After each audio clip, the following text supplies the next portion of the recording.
turning around a 180 and coming right back. Senator Charles Perry, thank you so much. Tuesday. Yeah. Tuesday night about 6, and do something Tuesday night, Wednesday, and then possibly Thursday. And I think it's going to be the mode for the next 3 months. I think we'll have a long summer. Yeah.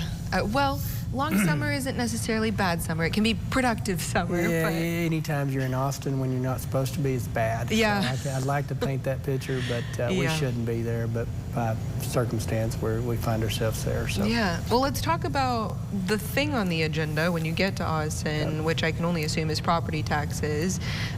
Where does that fall for you? Because I know that there's a big job ahead. Yeah, so there's 2 plans. There's the Senate plan and the House plan. The House plan was voted out of the House. The Senate plan was voted out of the Senate last week, or this week. Everybody wins. Either plan, everybody's going to see some relief in controlling government tax rates or tax revenues. So it doesn't matter which plan we pick, everybody gets something. I caution it's not that you're going to see a lot of it, it just contains growth, or it limits growth of local governments. But the House version is more of a business across the board, 100%. Everybody gets something. Compression, it's about the most equitable way to do it. That said, over on the Senate side, we compressed 70%, and we actually put 30% towards homesteads. And the homestead piece of that's significant because it'll give someone about a between $1,100 and $1,400 break on their taxes. Wow. So, you could literally see $100 a month come off your mortgage payment for tax escrows starting in January 24. So it's significant in that it affects, I think, the lot of the smaller fixed income or 2-income earners that are struggling to make things meet. It's real money in their account versus across the board compression. You will get a break, or you will feel it. By not having to pay more than you did last year, it'll kind of level that out. It kind of controls growth, but you won't see it as much. So neither plan loses for anybody, but there's one that focuses a little bit more on home ownership, and the other one focuses across the board where businesses and homeowners alike would share, and you just pull the pull down. As an example, under the Senate plan, a homeowner would see somewhere between $1,100 and $1,400 relief on property taxes. Under the House plan, because it would be spread equally across all taxing payers, it would drop that to about $600 or $700. So you lose about $700 credit on your house if the House version is passed. So it's significant, but we'll pick a plan. We're going to leave this session with $17.6 billion going to property tax. How that works out is yet to be determined. Yeah, and that's one that all homeowners are looking at going, okay, this directly affects me for sure, but there's a lot of other things that happen this session that directly affect all Texans, but they've got West Texas ties to them. Let's talk a little bit about your water bill, because that's huge. The water bill's huge. Water's the one thing I tell people in Texas we're not talking about enough, that the urgency is not there, but we literally are facing a state with the growth that we have, looking at what our water availability is going to be 20, 30, 40, 50 years out, and we're not going to make the muster. We're not going to have that water. So how we get more water, we got to develop the untapped resources, mainly desal opportunities, marine desal off the Gulf. Brackish desal is interior state. We've got about 38 brackish desal currently.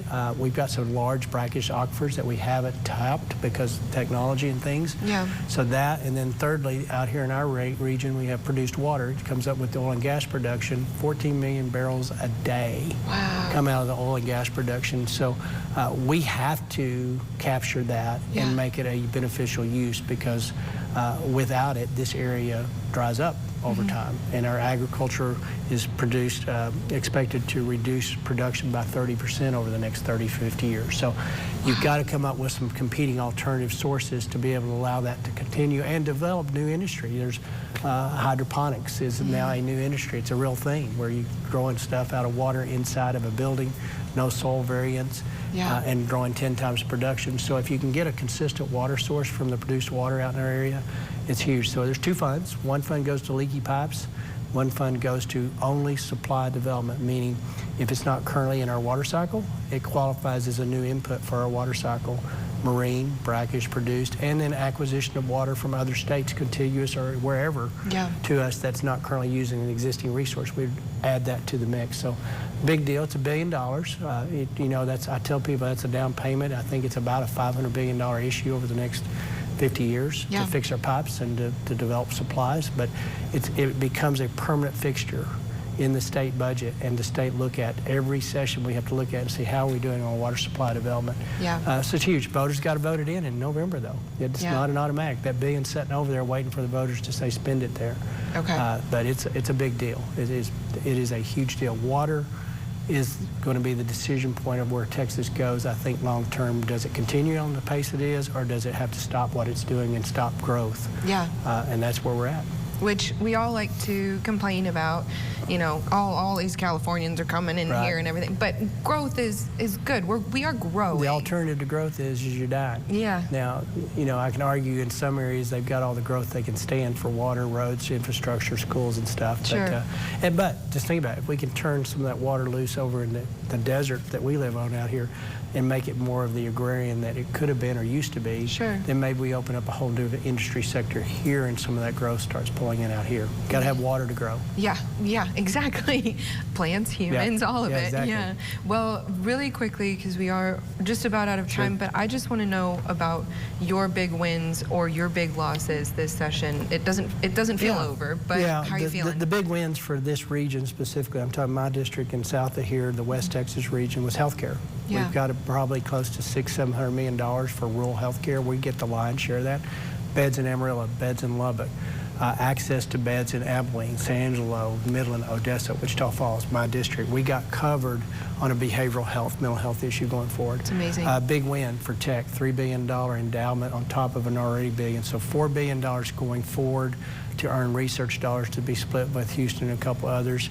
But more importantly than that, I was able to get a $100 million hold harmless revenue stream coming into that fund every year. So $200 million to keep it from being diluted as we add other schools.